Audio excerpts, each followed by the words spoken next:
Summer of 2015, we were having a lot of problems with kids being out walking freely in Rockford in the summer. You know, a lot of single-parent households, and that parent would be at work and the juvenile would be left at home. These juveniles were breaking windows and causing, you know, other smaller offenses. And me and my partners put our heads together and we tried to come up with an idea. What can we do to engage these kids? Officer Dillard here, who's one of my community service officers, who on his own started Wiffle Ball Wednesday in a park. And he just bought a wiffle ball and some wiffle balls and bats, and the first day I think he got the word out, he had 4 or 5. The next week he had 40 or 50 kids.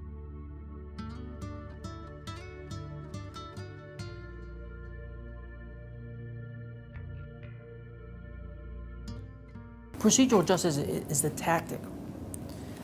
It is the way we do business. It's a tactic we use, the tactic of voice, neutrality, respect, trustworthiness. And we do that in an attempt to gain legitimacy, which is the more important part of this. Okay, procedural justice is the tactic. Legitimacy is how the public views us.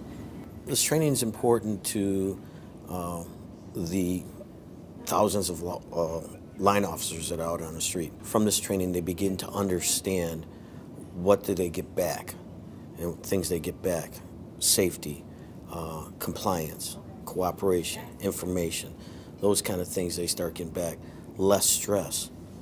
And these are all things that are really important to law enforcement. By simply playing wiffle ball with the kids in the neighborhoods, by throwing that football with them, by getting out and talking to them, having them help you pass out flyers, and just showing them that we are human beings, bridges that gap. You know, and the thing is, it doesn't take a lot of work.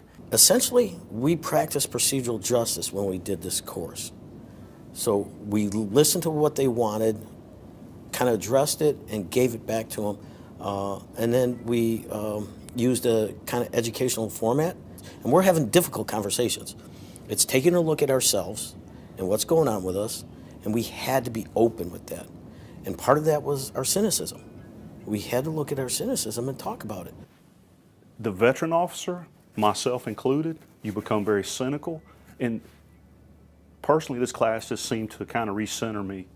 I saw myself on the board yesterday, and I realized probably not the best mind state, and I need to get myself back together.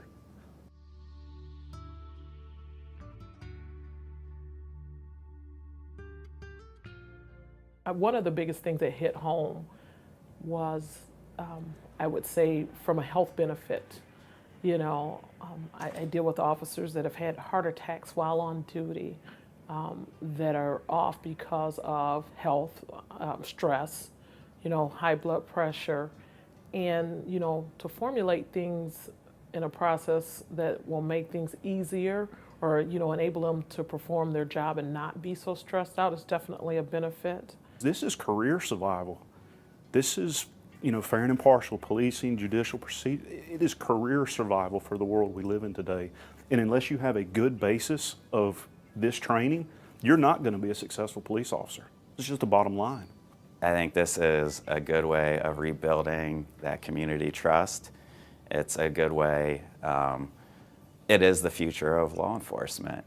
We're changing. The way we did business 10 years ago is different than we did business 20 years ago, which is different than we did business 30 years ago. You know, we need to be progressive. We need to keep up with the times. And I think this is launching us into that next level of professionalism.